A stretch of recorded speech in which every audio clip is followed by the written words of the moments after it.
Good morning, and welcome to you all to our debate on towards a new European cybersecurity strategy. What are the priorities? We expect over 100 participants this morning, including members of our forum and representatives from EU institutions, which confirms the high interest in this topic.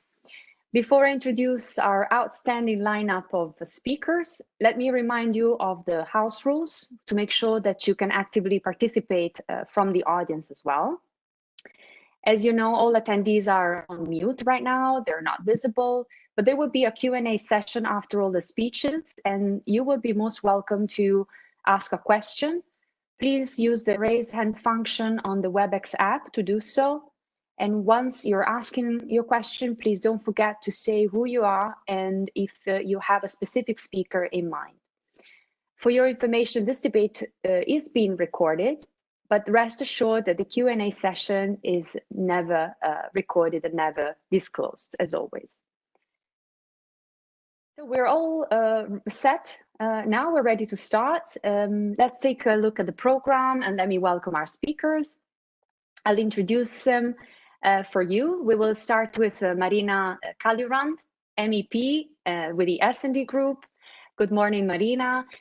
Marina is from Estonia, and before joining the European Parliament, she served as a member of the Estonian Parliament, as a foreign minister and ambassador. Marina is also a cybersecurity expert herself, being commissioner of the Global Commission on the Stability of Cyberspace. After Marina, the floor will go to our speakers, starting with Juhan Lepassaar, Executive Director of ENISA. Juhan is very familiar with the EU bubble. Before joining ENISA, he served as Head of Cabinet of Andrus Ansip, former Vice President of the European Commission for Digital Single Market, and he has been a strong supporter of the development of cybersecurity policy already at that time. Next up will be Miguel Gonzalez-Sancho, Head of Unit for Cybersecurity Technology and Capacity Building at DG CNECT, European Commission. Miguel took up this role 2 years ago, but he has worked with the Commission for over 20 years, focusing on digital policy, telecoms regulation, and trade policy. Last but not least, Arnaud Taddei, Technical Director of Standards and Architectures at Broadcom, which is an infrastructure technology leader.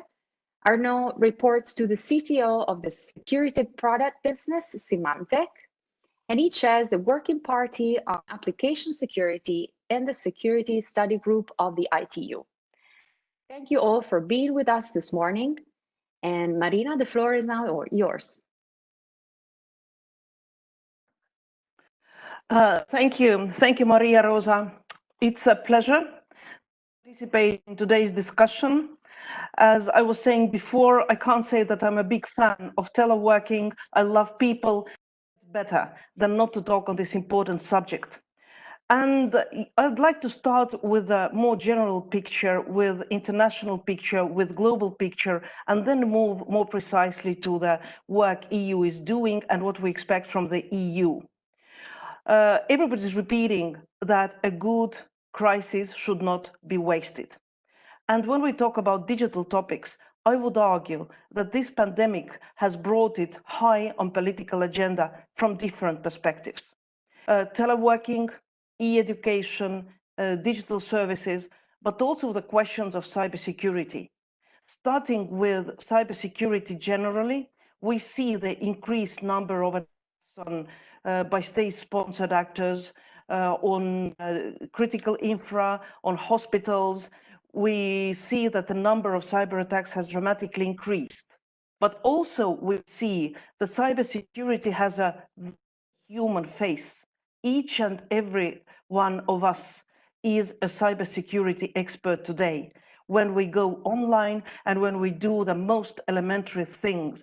So I would argue that cyber literacy, cyber hygiene has also become part of cybersecurity and should be taken as seriously as cybersecurity on a state, government, and international arena. Today, when we talk in Brussels or wherever we are in our capitals, in our cities, there is also an event going to be in New York, when New York will wake up. Secretary General will launch his roadmap for digital cooperation. We know that United Nations are discussing in different working groups, UNGG, an open-ended working group, questions of cybersecurity, peace and stability. We know that Secretary General has launched his peace initiative, and it seems very logical to expand it to cyber peace or digital peace. So a lot is happening globally.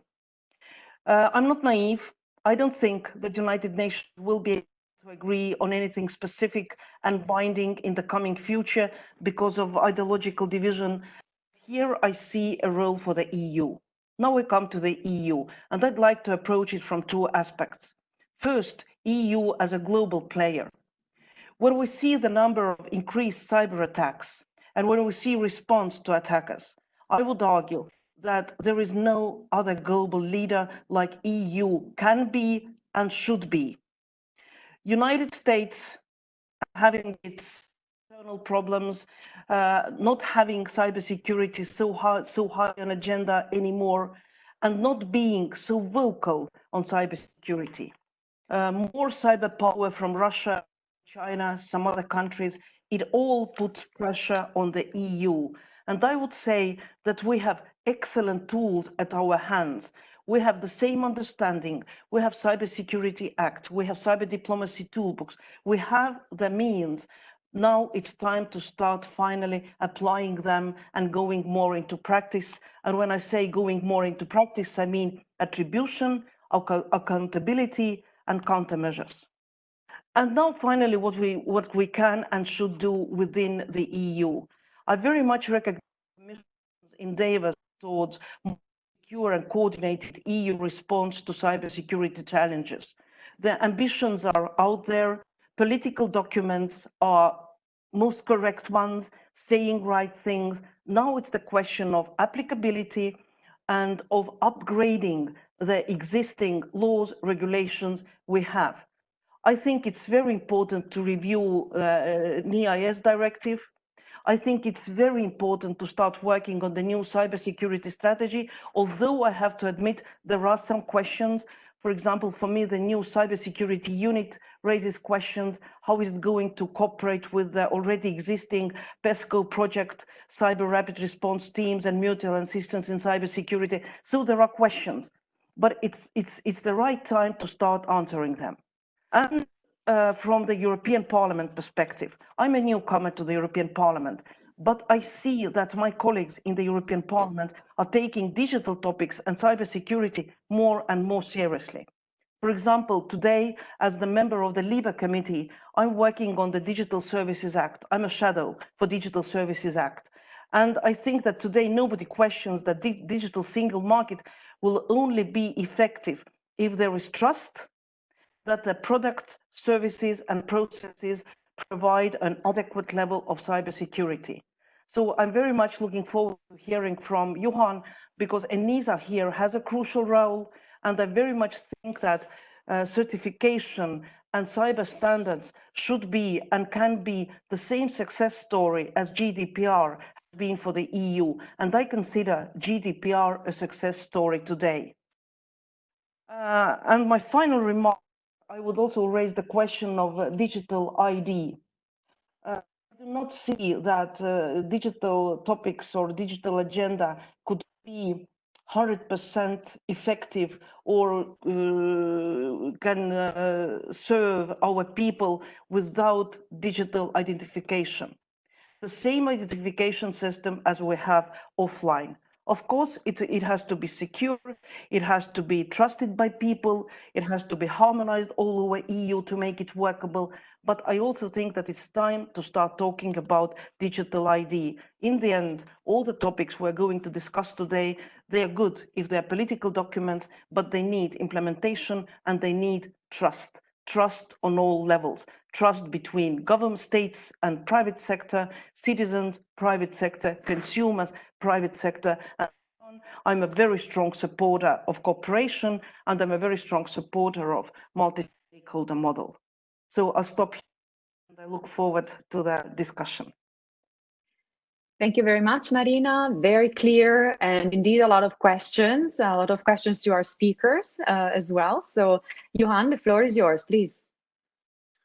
Thank you very much, Maria. Thank you, Marina, for your introductory remarks. I think they set the scene quite clearly.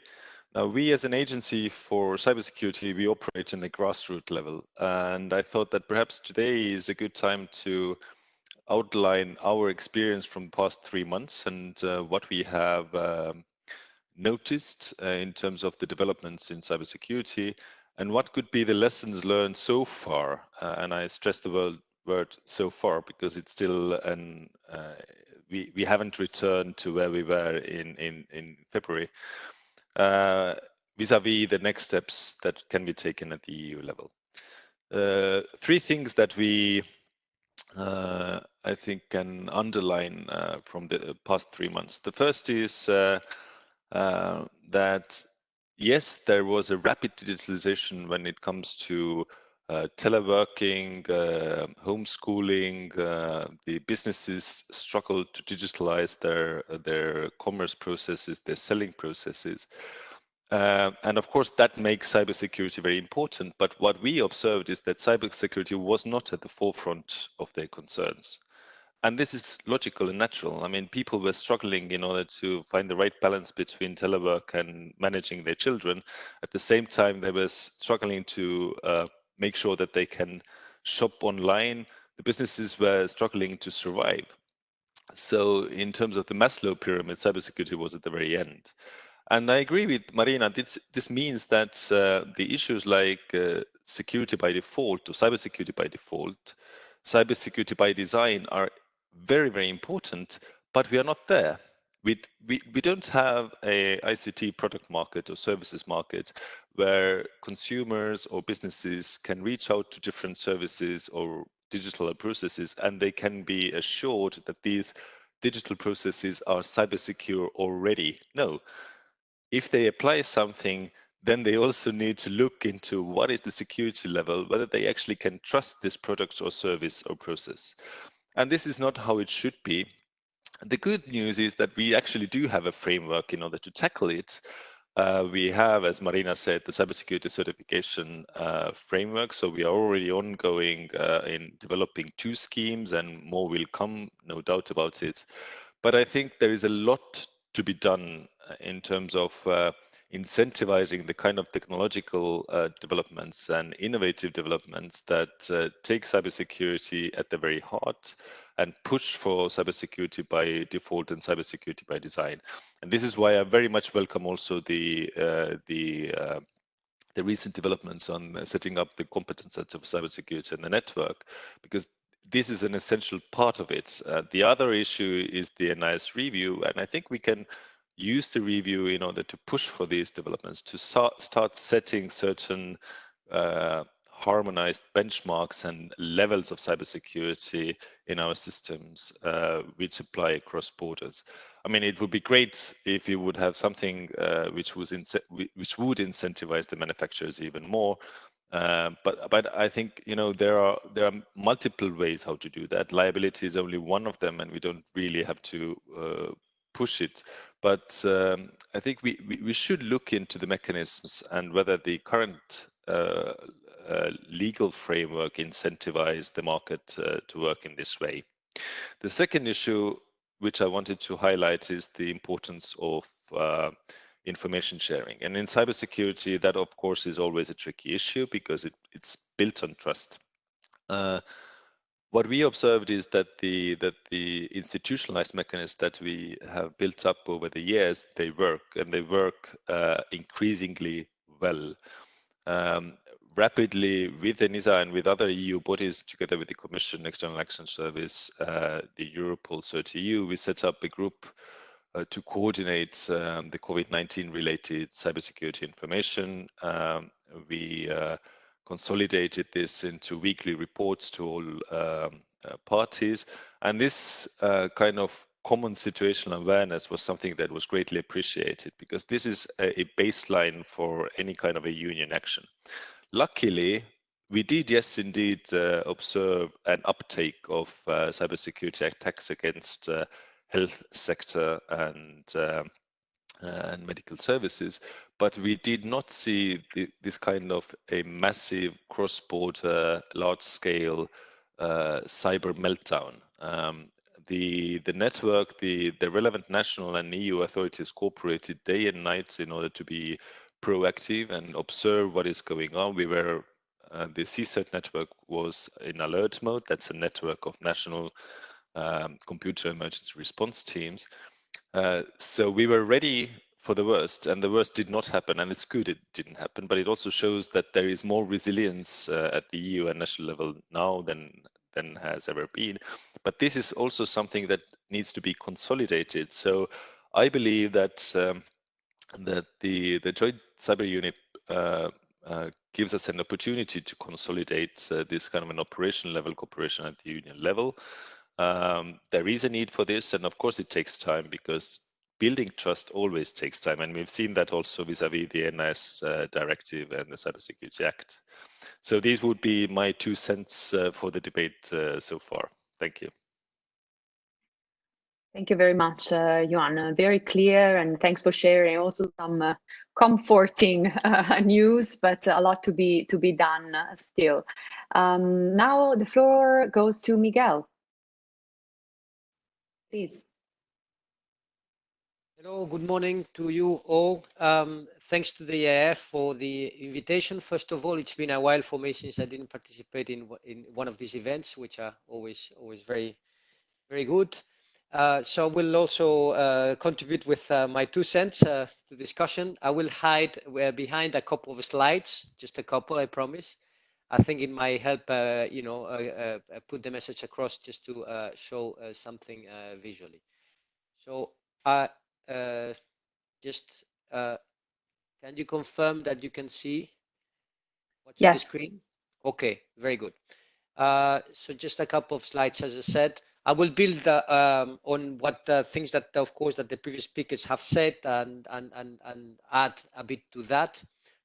First of all, of course, COVID. Why? How not talking about COVID and how this has put the turmoil that has been associated with it, of course. But then, yeah, the fact that it has made something to the way digital communications are perceived by everybody, it has become even more prominent. And with that, the importance of cybersecurity. So in this situation of this COVID crisis, the Commission has been very active, very often, mostly behind the scenes. So, some things that were not always in the press, but trying to help in very different ways. Regarding the bandwidth of the communications, talking with operators. There's the issue of the tracing apps, of course, the recommendation, which is most visible, and in many ways. But also in cyber, actually, as Juhan mentioned, we've been monitoring the situation of cyber in this period. There was this task force that Juhan mentioned with ENISA, the Commission, External Action Service, Europol, CERT-EU. And also reaching out to the NIS cooperation group. I mean, constant contact with the CSIS network. So that was that was something that was done, as I said, a bit behind the scenes. And then recently, on the 27th of May, there was this package, this recovery package that was adopted, and then together with it, the revamped budget, MFF proposal, and then the adjustment of the Commission work program. So beyond, the immediate response to the crisis, there's also preparing for the future and for the recovery. And then this is it is stressed even more strongly than it was the case before, that this has to be a digital recovery, because we've seen how dependent we are on digital technology communications, which has basically kept society and economy going during this lockdown period in Europe. And several messages there in that package. Well, of course, when you talk digital, you talk for the need of connectivity. 5G networks in particular will be very important going forward. But there's this narrative about, stronger industrial presence and technological sovereignty and the rest of it. and Marina has touched on it already. And I just read an op-ed on that written by Commissioner Breton and Vice President Borrell this morning. So there's this wake-up call that we need to be, Europe needs to have the means of its own ambitions, and that includes, of course, digital in key areas, artificial intelligence, cloud, supercomputing, but cybersecurity, of course, indeed as well, because you cannot have the rest, the other nice digital things without them being safe. And so that, to support in a practical way the data economy of the future. And then, as I said, yeah, cyber is, as President von der Leyen put it in her political guidance already last year, digitization and cyber are two sides of the same coin. And that takes us to that takes me to try and move to my next slide, actually. Yeah, that takes us more specifically to cyber. And the time we're at, it's a crossroads time, I would say, because of many things. This COVID crisis, there's the narrative that I mentioned about strategic autonomy and the convoluted, I would say, complex international context. And cyber is mentioned quite a few times, actually, in the documents that I referred to before, strategy documents from the Commission. I would say you can repackage this in very many ways, but I would say at least two very important axes of cyber policy is coordination. And well, cyber is this policy that sits in between national, I would say, national security and the economy and the market. So there are these two sides. Huh? When it comes to cybersecurity policy and coordination, of course, what is very important is the alignment, the coordination between member states and with the European level. But it's the way it is. We come from a situation that this cybersecurity, competence is very much a national one, and progressively we're moving towards a more aligned, coordinated European approach. And I think the current time is one where this move can be accelerated. So indeed, there's this announcement of a cyber strategy that will come up by the end of the year from the Commission, where we will actually repackage in a way, put an overall narrative in several of the things that are in the pipeline that I will mention in a moment. The NIS directive review, it has been confirmed but to be adopted by the end of the year.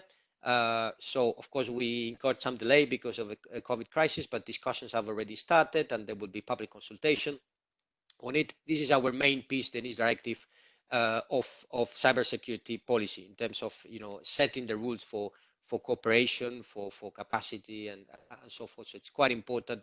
The feedback from member states, they say, yes, it's a recent piece of legislation, but things are moving so fast, also in terms of willingness from member states to do more at European level, that the time is good ripe to revamp this instrument and make it stronger.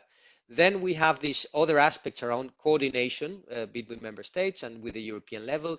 Today, we have this couple of recommendations. One is in what we call the cyber blueprint, which is this recommendation from 2017 on coordinated response to major cyber attacks. And my assumption is that that will provide a very strong that will provide a foundation, a kind of a basis to take it further with this idea of the joint cyber unit, which the logic is to go further in putting together the capacities to respond to attacks and to anticipate attacks, and things like the PESCO project that on rapid response teams that Marina mentioned, that would be something that would contribute, and many other things there, the CSIS network. We have several elements, so that can be a good basis for this joint cyber unit, but very important element. This is something that will have to be done, of course, in close co-created with member states. We have also the recommendation of 5G security, which we're in the process. Well, we are following up on the implementation of a toolbox for those that know it. It's a very, very, very good example of what member states can do together to align their positions, even in the absence of mandatory legislation. So that's to be continued as well. There will be over the next weeks a report on the status of implementation of the toolbox. And then the other big axis is, as I said, is not just about aligning coordination politically. It's also a market. It's also cybersecurity. It's an economic issue as well. And well, on that, I have to say that well, important things from that side are, of course, cybersecurity. You have horizontal legislation and policy, so to say, but in the different sectors, in the different sectors, this aspect of digitization is increasingly important, and therefore also the aspects around security. For instance, we know there's this announcement of doing something on cyber and the finance sector, for instance, to give an example, but also in all of the other sectors, in particular where there is safety product legislation, the aspects around cyber security are very important. Certification has been mentioned before. It's an internal market element. Juhan mentioned there's a couple of schemes in preparation. We will soon have the so-called Union Rolling Board program for certification on cybersecurity. Again, we have taken a bit of a delay because of COVID, but it's coming up. We will be starting soon, later this month, the first meeting of the stakeholders group on cybersecurity. So very important component of the policy. And then, of course, in the economic side, there's the aspects around the investments and the EU programs supporting cybersecurity excellence and deployment. The new programs coming up, in particular Horizon Europe for research and innovation, and the digital program for deployment and industrial capacities. And with a big push foreseen proposed by the Commission there on cyber.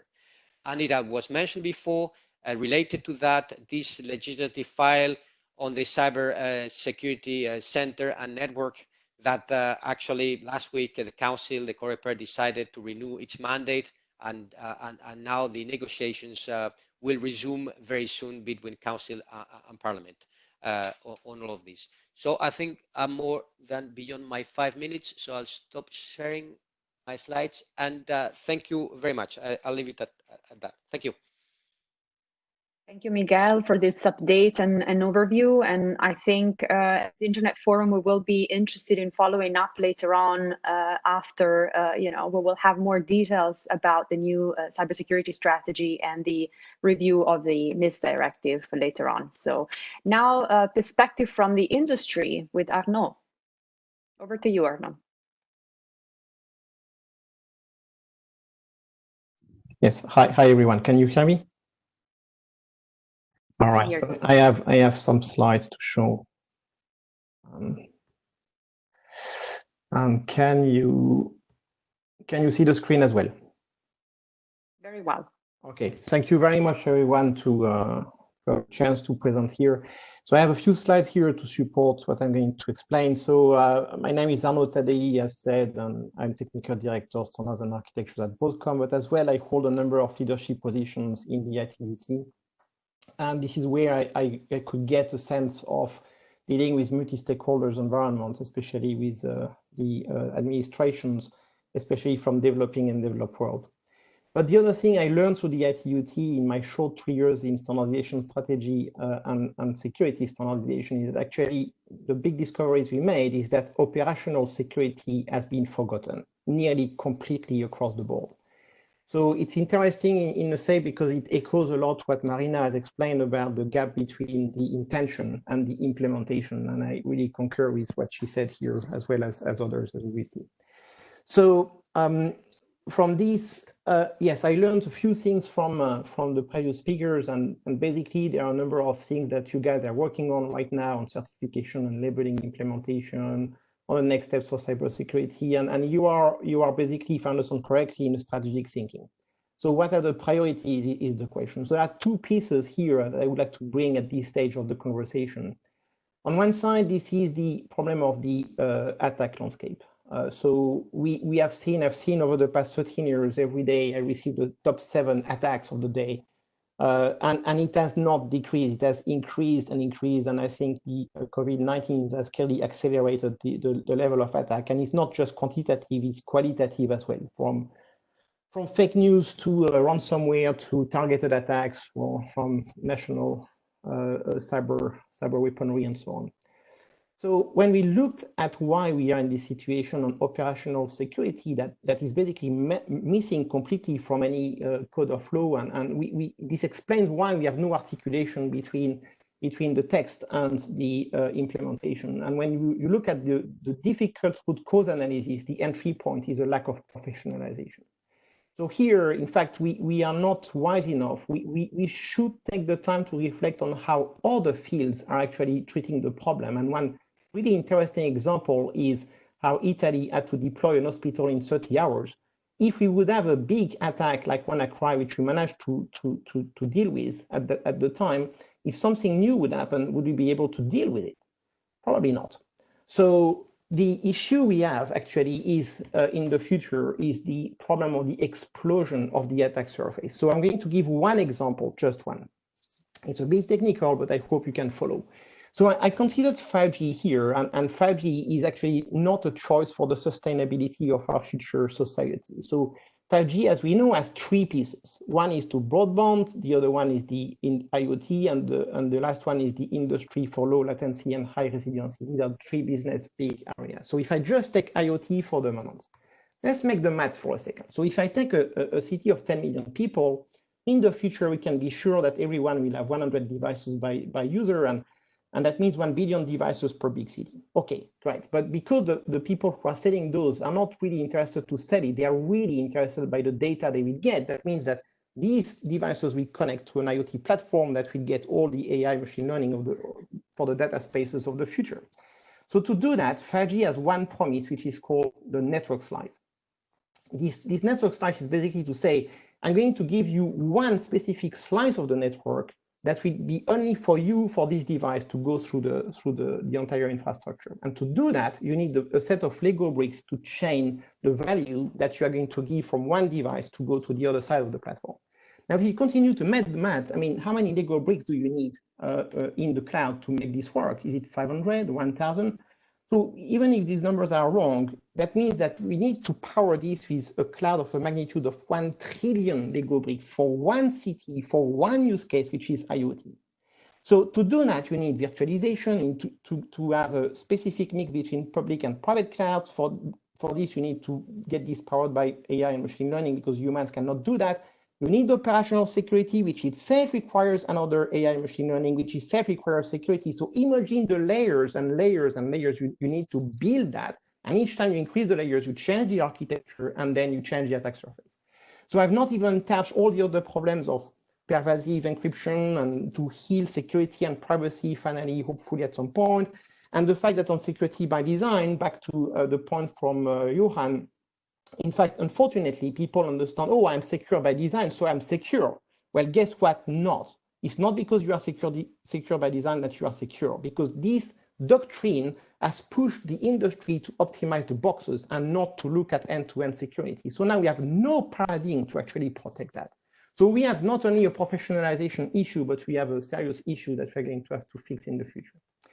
So based on this example, what we see for Europe actually is we need to change the conditions for cybersecurity in Europe. And we have a blatant lack of maturity in terms of, as I said, professionalization. So if you would be in health, it's very codified in health how you build an hospital in the Sahara, in the desert of Sahara, or if you build an hospital in the district of Paris. You have everything is codified. But for us, nothing is codified. We have no way to actually deploy anything correctly. So we need to look at that maturity problem and learn from other fields. As I said, we need to maintain economic drivers and allow market to grow. So to do that, we believe in a better balance between regulation and market dynamics and skills. And we see 6 areas. So one is revise NIS, absolutely. We need much better work on the operational security side, more on professionalization and represent correctly the role of the CISO. Reportable events. Again, we need a clear legal basis for cybersecurity operations and what can trigger a reportable event. Certification/labeling, I think Miguel covered that very well. Of course, we believe in labeling and in market education. The joint cyber unit, yeah, it's okay, but on which security service catalog is this joint cyber unit going to be built? That's a real key issue that actually we have started to codify that in the ITU for the first time ever globally. consistency. We're going to have a plethora of initiatives on AI data spaces, DSA, but how are we going to interact with GDPR? And back to the important point on sharing data that has been mentioned earlier, how are we going to help organizations to determine sharing data and how they can actually innovate with sharing data? And finally, on digital sovereignty, it's an ambitious project for Europe, and we believe Europe has a good reason to do that and to develop its future capabilities, but we need to build on global international partners. So in all of that, timing is of essence. We think that we have an arms race here and the path is narrow. It's achievable, but we need, as some others spoke before, we need a solid coordination and collaboration with really the intention to take that bull by the horns to actually fix it finally. So I hope this short feedback has given some inputs to the debate of today. Thank you very much.